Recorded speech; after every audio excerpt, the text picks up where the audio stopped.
Now, let's be real here. It's been about a month since the state of emergency has been declared on the coronavirus slash COVID-19 situation. And of course, New York City, the city that I'm in, has the highest cases, highest deaths, highest yada yada of the entire pretty much world, essentially. Now, did I expect this to happen? Yes, I did. But I didn't know what the cause was going to be. The cause is two things. It's not that we're stubborn or whatever, like you assume that we are. It's just that the government is extremely stupid over here. There's many things that they could have did to make this thing better, easier for all New Yorkers. But either they didn't want to spend the money or the time to do so. I'm sure someone out there has thought of this. Number one, how about we send every home their own set of masks, maybe like five, maybe six, or call in or go online and you can get your own mask sent to your home, right? So we can all have masks, and therefore there would be no excuse as to why we don't have masks. In order to get masks currently, we need to go to the store or go to a hospital and get them ourselves, exposing the environment to COVID-19. So that's bad for the environment, us going out, when you want us to stay home. So in order to get us to stay home, you need to send the stuff, these masks to us. But they never thought about that. Other countries have, but not New York City. Nope. The second thing is the MTA. Well, there's maybe three things. The MTA. The rent situation, which is part of the whole thing, MTA rent is part of the whole thing. The rent situation has been discussed since this thing was announced. You want us to stay home, so how do we pay the rent for the home that we're in? We got to go out and cause more damage to work in order to stay home. And the government did nothing to quell that fear except give Americans a $1,200 one-time stimulus check when this COVID-19 thing will last several months.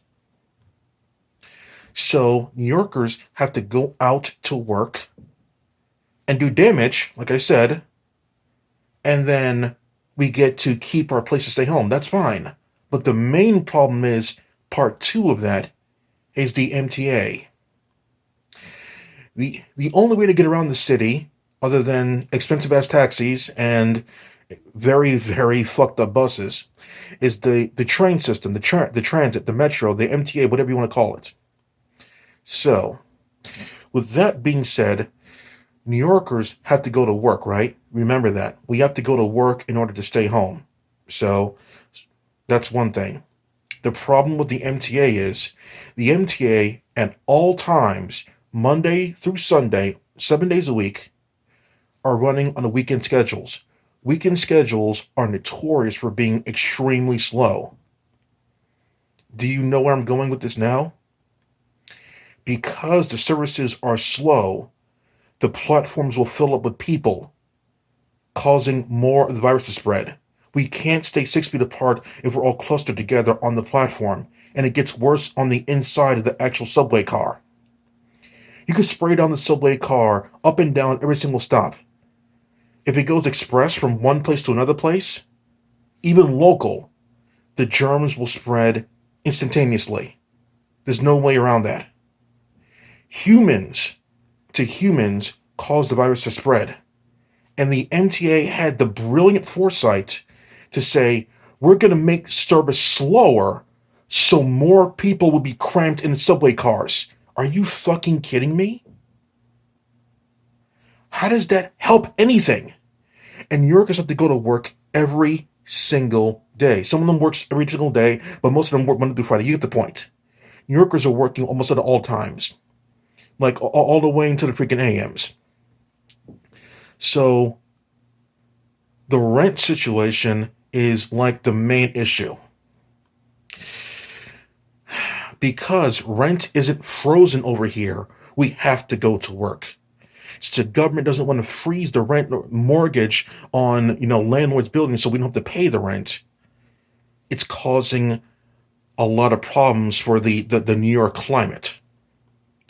So unless the government says we're going to freeze all mortgages / freeze all rent for all New York citizens until the COVID-19 situation is taken care of, the COVID-19 situation will be harsh the way it is.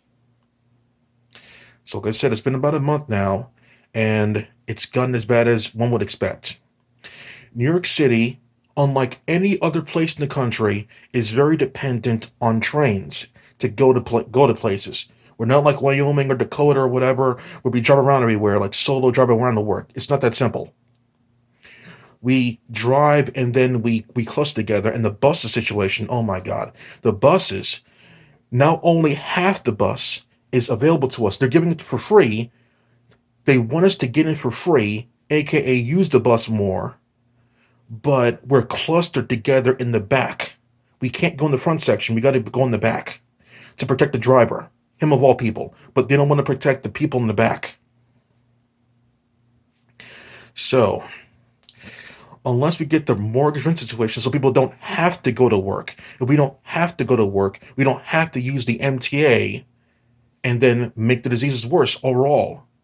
Where else in the city are we clustered together every single day? Like almost every single hour. Where else in the city are we doing that? No. Only the MTA. Are we going to restaurants clustered together? No, of course not. Well, in the park, we're constantly going back and forth? No, we're not. It's the MTA. We're stuck in one place, cramped together. There's no other place like that in the city. Unless we do something about the MTA. I know workers don't want to go to work because they're scared. I get that part. But because the mortgage / rent is not provided for, the tenure, people have to go to work and spread more diseases. It's very bad that way. And it's going to be that way until this thing levels out, and then it is what it is there. So it's not New Yorkers' fault. Not at all. It's the people in charge who force New Yorkers to go to work, to pay rent, to stay home. Those are the ones that are the problematic ones. Clack off.